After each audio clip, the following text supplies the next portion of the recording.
افغانستان کی ٹیم کے کپتان راشد خان اور افغانستان کرکٹ بورڈ نے باقاعدہ آئی سی سی یعنی انٹرنیشنل کرکٹ کونسل کو لکھا کہ اس حملے میں چند تین کرکٹرز بھی مارے گئے، اور اصل میں یہ کرکٹرز کوئی ان کی قومی ٹیم کا حصہ بھی نہیں تھے، بلکہ پکتیکا کے ایک مقامی کرکٹ ٹیم ہے اس کے ممبر تھے، اور اس کی شکایت باقاعدہ انٹرنیشنل کرکٹ کونسل تک پہنچا دی افغان کرکٹ بورڈ نے۔ اس کے ساتھ ہی اس نے اس سہ فریقی سیریز سے دستبرداری بھی کر لی ہے جو اگلے مہینے ہونی تھی پاکستان، سری لنکا اور بنگلہ دیش کے درمیان۔ اور اب ساتھ ہی ساتھ مزے کی بات ہے کہ انڈیا کے کرکٹ بورڈ نے بھی اس واقعے پر اظہار ہمدردی کیا اور افغانستان کے ساتھ یکجہتی کا اعلان کیا ہے، اور انفیکٹ جو انٹرنیشنل کرکٹ کونسل ہے اس نے بھی اس معاملے پہ بڑے افسوس کا اظہار کرتے ہوئے افغانستان کے ساتھ اظہار ہمدردی کیا ہے۔ اب چونکہ آپ کو معلوم ہے کہ انٹرنیشنل کرکٹ کونسل کے سربراہ بھی بھارتی نژاد ہیں، اجے شاہ، اور ان تمام نے مل کے کچھ ایسی صورتحال، ایک ایسا ماحول پیدا کیا ہے کہ جیسے پاکستان نے کوئی بہت غیر معمولی کام کیا ہے، یعنی جو روزانہ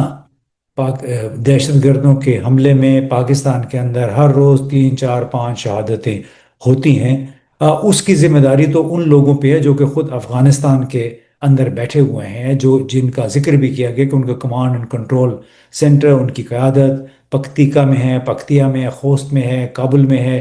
تو معلوم نہیں کہ نیشنل کرکٹ کونسل کو یہ کیا سوچی کہ اس نے بھی اس واقعے پہ مکمل ایک ساتھ دیا اس شکایت کا جو کہ افغانستان کے پکتیکا کے ایک لوکل کرکٹ کلب کے کرکٹرز کی شہادت کے بعد دائر کی گئی۔ اور اب تو یہ لگتا ہے کہ افغانستان اور بھارت قدم سے قدم ملا کر چل رہے ہیں، اور اس کو اب کیا کہیں گے کہ ماضی میں بھارت نے ہمیشہ الزام لگاتا رہا کہ پاکستان افغانستان میں دہشت گردوں کو پناہ دیتا ہے اور طالبان حکومت کے ساتھ رابطوں، عسکریت پسند گروہوں اور امن کے معاملات پر وہ اختلافات تھے، اس کو بڑے شدید اختلافات پاکستان کے ساتھ اور افغانستان کے ساتھ۔ آج بھارت افغانستان کی حکومت کو باضابطہ طور پر تسلیم تو نہیں کرتا، مگر مذاکرات، ڈپلومیسی اور تعلقات میں کو بڑھاوا دے رہا ہے، اور ایک بہت بڑا یو ٹرن لیا ہے، کیونکہ گزشتہ 4 سال جب سے افغانستان طالبان کی حکومت آئی ہے، اور اس سے پہلے کہ اگر آپ بیانات دیکھیں ان کے وزیر خارجہ جے شنکر کے، وزیر دفاع جارج فرنانڈیز سے پہلے جو ہوتے تھے، اس کے بعد سے اس وقت کے جو ان کے وزیر دفاع ہیں اور بھی وزیر ہیں، وہ بار بار یہ کہتے رہے کہ پاکستان دہشت گردوں کا گڑھ ہے، اس دہشت گرد اور ان دہشت گرد گروہوں میں افغان طالبان بھی شامل تھے۔ لیکن آج کمال ہے کہ وہ انہی طالبان کے لیے انہوں نے ایک ریڈ کارپٹ بچھا دیا اور ان کے ساتھ اس غیر معمولی انداز میں تعلقات بڑھانے کی کوشش کی جا رہی ہے۔ ایک بڑی ہی متنازع، ایک منافقانہ پوزیشن اختیار کی ہے بھارت نے اس معاملے پر، اور بالکل ایک کایا پلٹ، ایک تبدیلی آئی اس کی پوزیشن میں طالبان کے حوالے سے، یعنی کل کے جو دہشت گرد جن کی وہ مذمت کرتا تھا، آج وہ اس کے اسٹریٹجک پارٹنر ہو گئے ہیں۔ اور ایسا لگتا ہے کہ ایک ایسی پراکسی جنگ جو کہ برطانوی ایک مورخ ہیں ولیم ڈلرمپل، انہوں نے کہ 2015 میں مختلف مضامین میں لکھا تھا کہ پاکستان اور بھارت کے درمیان ایک پراکسی جنگ ہے جو کہ افغانستان میں لڑی جا رہی ہے۔ اور اب ایک بار پھر ایسے لگتا ہے کہ شاید پاکستان اور بھارت کی ایک نئی کی پراکسی جنگ کا ایک نیا دور شروع ہو رہا ہے افغانستان کے اندر۔ ولیم ڈلرپل یعنی جو برطانوی مورخ ہیں، انہوں نے 2015 میں یہ لکھا تھا کہ افغانستان میں جو جنگ جاری ہے اسے صرف اندرونی شورش کا معاملہ نہ سمجھا جائے، بلکہ اس کے پیچھے دو پڑوسی ملکوں بھارت اور پاکستان کے مابین ایک اسٹریٹجک کشمکش ہے۔ انہوں نے یہ بھی کہا کہ افغانستان کی سرزمین دوہرے ٹکراؤ کا مرکز بن گئی ہے، ایک طرف ملک کی اندرونی تصادم اور دوسری طرف دو پڑوسی طاقتوں کا مقابلہ ہے۔ اس کے باوجود ولیم ڈلرمپل نے یہ بھی کہا تھا کہ بھارت کا کردار مکمل طور پر پراکسی قسم کا نہیں ہے، بلکہ زیادہ جامع اور پیچیدہ ہے۔ اگر کچھ بھارتی حکمت عملی طالبان کو صرف حکمت عملی کے ماہرین جو ہیں، اسٹریٹجک ماہرین جو ہیں، وہ طالبان کو صرف پاکستانی تحریک قرار دیتے ہیں تو وہ غلط ہیں۔ طالبان ایک تحریک ہے جو سخت بنیاد پرست دیہی افغان پس منظر کی نمائندہ ہے۔ یہ وہ الفاظ ہے جو آج سے 10 سال پہلے ولیم ڈلرمپل نے اپنے مضامین میں لکھے۔ اب یہ وہ زمانہ تھا جب امریکہ نے بھی بھارت کو، یعنی 9/11 کے واقعے ہوئے اس کے بعد سے افغانستان میں غیر معمولی ایک اسٹریٹجک سپیس دی۔ خاص طور پر 2001 کے بعد سے جو اسٹریٹجک لیوریج ملی انڈیا کو، اس نے اس سے بھرپور فائدہ اٹھایا۔ افغانستان میں اس نے انفراسٹرکچر، تعلیم، صحت، سیکیورٹی سیکٹر میں کئی منصوبے شروع کیے۔ انڈین ایڈوائزرز براہ راست یا بالواسطہ اکثر وزارتوں میں مامور تھے، اور ان دنوں ہوتا یہ تھا، خاص طور پہ اشرف غنی کے ابتدائی سالوں میں، ان کے اقتدار سے علیحدگی تک، کہ افغانستان میں کوئی بھی اہم فیصلہ بھارت کی مشاورت یا منظوری کے بغیر ممکن نہیں تھا۔ اور یہ حقیقت 2015 کی ہارٹ آف ایشیا کانفرنس میں بھی پوری شدت سے سامنے آئی، جب افغان صدر اشرف غنی نے پاکستان کے اس وقت کے مشیر خارجہ سرتاج عزیز کو سر عام بڑے توہین آمیز انداز میں مخاطب کیا تھا۔ اس کانفرنس کے دوران پاکستان نے افغانستان کے لیے $500 ملین کی امداد کا اعلان کیا، جس پر اشرف غنی نے اپنی انگلی کے اشارے سے کہا کہ یہ پیسہ ہمیں نہیں چاہیے، بلکہ اس کو آپ اپنے ہاں دہشت گردی اور انتہا پسندی ختم کرنے پر خرچ کریں۔ یہ ایک بہت بڑا سفارتی جھٹکا تھا، بڑا ایک لحاظ سے بدتمیزی تھی جو افغان صدر نے اس وقت کی تھی، اور خود کئی افغان حلقوں نے اس پہ خاصی تنقید کی تھی کہ یہ نامناسب رویہ تھا۔ اور اس وقت افغانستان اور بھارت کے لیے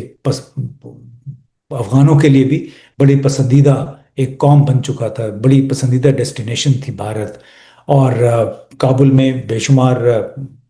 مشیر بھی تھے، اور بہت سارے ایسے لوگ تھے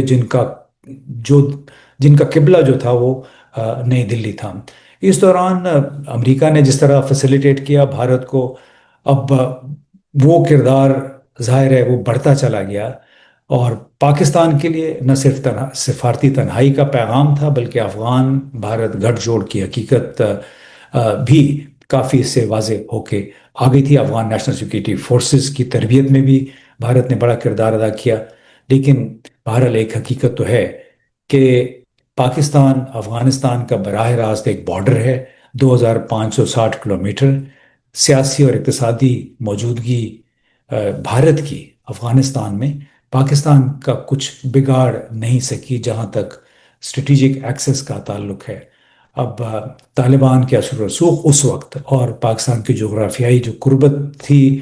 اس نے بھی بھارت کی کوششوں کو ایک حد سے آگے بڑھنے نہیں دیا، اور خاص طور پہ جب اگست 2021 میں طالبان دوبارہ برسر اقتدار آئے تو ایک دم تمام معاملہ آ، کٹ گیا، یعنی جسے کہتے ہیں نا اور لائن کٹ گئی۔ چند ہی دنوں میں بھارت کو اپنی ساری موجودگی افغانستان سے سمیٹنی پڑی، قونصل خانہ، سفارت خانہ، منصوبے، سب کچھ بند کرنا پڑا۔ اور بھارت نے اس وقت نہ صرف اپنی سفارتی سرگرمیوں کو محدود کیا، بلکہ افغان شہریوں کو جاری کیے گئے بہت سے ویزے منسوخ کیے، خاص طور پر وہ ویزے جو افغان باشندوں نے ابھی بھارت کا سفر شروع نہیں کیا تھا، وہ ویزے بھی منسوخ کر دیے۔ افغان طلباء جو کہ زیر تعلیم تھے بھارت میں، ان کے پاس لانگ ٹرم ویزے تھے، ان کے ویزے منسوخ کر دیے گئے، ویزوں کی تجدید نہیں ہوئی، اسکول اور یونیورسٹیوں میں داخلے رک گئے۔ لیکن اب ایک ہفتہ پہلے جے شنکر نے یہ کہا، بھارتی وزیر خارجہ نے، کہ ہم تو بھارت اور افغانستان بڑے قدرتی اسٹریٹجک پارٹنرز ہیں۔ تب آخر میں ہم یہی کہیں گے کہ افغان عوام کو میرا خیال ہے یہ نہیں بھولنا چاہیے کہ اتنے مضبوط اثر و رسوخ کے باوجود بھارت پاکستان کے خلاف کچھ نمایاں کامیابی حاصل نہ کر سکا، نہ میدان جنگ میں، نہ سفارتی سطح پہ۔ اب آتے ہیں ایک اور مسئلے پہ، وہ ہے سابقہ فاٹا۔ اب ایسا لگتا ہے کہ سراج الدین حقانی جو حقانی نیٹ ورک کے سربراہ ہیں، وہ فاٹا علاقوں کی بحالی چاہتے ہیں۔ دلچسپ بات ہے کہ تحریک طالبان پاکستان بھی یہی مطالبہ کر رہی ہے۔ حقانی نیٹ ورک فاٹا کی سابقہ حیثیت کی بحالی کا خواہاں ہے، لیکن ایک اور جو نائب وزیر داخلہ ہیں افغانستان کے اس وقت، نبی عمری، انہوں نے بھی کہا کہ ہماری دعا ہے کہ ایک ایسے حالات پیدا ہو جائیں کہ پاکستان کا سابقہ فاٹا علاقہ جو ہے وہ بحال ہو جائے اور ہماری آمد و رفت جو ہے وہ بھی بحال ہو۔ یعنی افغان حکومت کے جو اعلیٰ عہدیدار ہیں، حقانی نیٹ ورک اور آ، تحریک طالبان پاکستان، ان کا ایجنڈا ایک ہے کہ فاٹا کو بحال کر دیا جائے۔ حالانکہ سب کو پتہ ہے کہ مئی 2018 آخری ہفتہ تھا مئی کا، جب بڑے زوردار زور و شور سے ترامیم کی گئیں، اور ایک ترمیم کے نتیجے میں فاٹا کی جو 7 ایجنسیاں تھیں ان کو 7 ڈسٹرکٹس میں تبدیل کر کے خیبر پختونخوا میں ضم کر دیا گیا، کیونکہ اس وقت تک یہ علاقے، اور خاص طور پہ جون 2014 میں آپریشن ضرب عضب شروع ہونے تک، یہ افغان طالبان، ان کے ہم خیال افغان گروپ یعنی حقانی نیٹ ورک، افغان طالبان اور دوسرے وہ گروہ جو کہ حکومت پاکستان، ریاست پاکستان کے خلاف سرگرم تھے، وہ تمام فاٹا کو اپنی پناہ گاہوں اور ٹریننگ سینٹرز کے طور پہ استعمال کر رہے تھے۔ اور جب یہ ظاہر ہے اس کا مرجر ہو گیا پاکستان کے خیبر پختونخوا میں، تو اس میں پھر حالات نسبتاً تبدیل ہو گئے۔ اب یہ تمام لوگ جو ہیں فاٹا کی بحالی چاہتے ہیں ایک ایسے وقت میں، جب دنیا قبائلی زندگی سے نکل کے جدید زندگی کی طرف آ گئی ہے۔ یہ تمام رہنما خود، اب چاہے افغان طالبان ہیں، چاہے ہمارے مولوی حضرات ہیں، چاہے ٹی ٹی پی ہے، جدید ترین سہولیات خود استعمال کرتے ہیں، مہنگی گاڑیاں، موبائل فون، سیٹلائٹ فون، گھروں میں الیکٹرانک آسائشیں، لیکن وہ چاہتے ہیں کہ فاٹا برقرار رہے، جو کہ ایک ماضی کا ایک قصہ پارینہ ہے جس کی اب اس دور میں کوئی گنجائش نہیں ہے۔ تو یہ طرز فکر نہ صرف ایک خود غرضی بلکہ خطرناک تضاد کا عکاس ہے، کہ جہاں ایک طرف یہ عناصر جدید دنیا کی سہولتوں سے لطف اندوز ہو رہے ہیں، دوسری طرف فاٹا کے عوام کو تعلیم، ترقی اور بنیادی انسانی حقوق سے محروم رکھنے پر، اور اس علاقوں میں اپنی کارروائیاں، اپنی سرگرمیاں جاری رکھنے کے خواہاں ہیں۔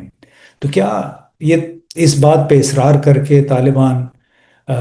حکومت یا کچھ طالبان رہنما وہی غلطی نہیں دہرا رہے جو انہوں نے اس وقت کی جب امریکہ نے اسامہ بن لادن کی حوالگی کا مطالبہ کیا، اور ملا عمر نے اس اسامہ بن لادن کو حوالے کرنے کی بجائے اگلے 20 سال افغانستان کو ایک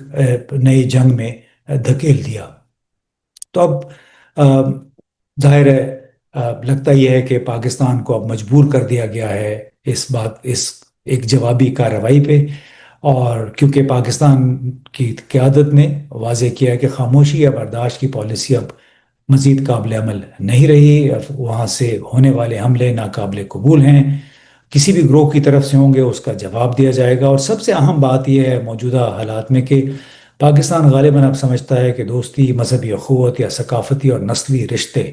کسی بھی ریاستی پالیسی یا سیکیورٹی چیلنج کا مؤثر متبادل نہیں ہو سکتے۔ یہ ایک نئی سوچ معلوم ہوتی ہے جہاں قومی خود مختاری، سرحدی تحفظ اور عوامی سلامتی کو اولین ترجیح دی جا رہی ہے، چاہے اس کے لیے کتنے ہی سخت اقدامات کیوں نہ کریں۔ اور سوال یہ کہ کیا پاکستان اب اس جنگ کو افغان سرزمین تک پہنچا رہا ہے جس جنگ کا اس کو اتنے عرصے سے سامنا تھا؟ تو اس لحاظ سے اب کہا جا سکتا ہے کہ پاکستان نے دفاعی موقف سے چھوڑ کر اب بظاہر جارحانہ موقف اختیار کرنے کا فیصلہ کیا ہے، تاکہ ان اسباب کا ازالہ کیا جا سکے جو پاکستان کے اندر دہشت گردی کا سبب بن رہے ہیں۔ لگتا ہے ایک طویل جنگ ہے، اگر بیرونی سازش بھی ہو سکتی ہے، پاکستان کی فوج کو ایک نئی پراکسی جنگ کا حصہ بنا دیا گیا ہے، اس کے طویل المعاد نقصانات بھی ہو سکتے ہیں۔ وقتی طور پہ دیکھیں گے کہ مذاکرات کا نتیجہ کیا نکلتا ہے دوحہ میں جو ہو رہے ہیں، لیکن ان مذاکرات کے نتائج سے قطع نظر نفرتیں اتنی زیادہ ہو گئی ہیں افغانستان اور افغان عوام کے لیے، جو ایک خیر سگالی کا جذبہ تھا وہ انتہائی کم ہو گیا ہے۔ اس کے اس کو سامنے رکھتے ہوئے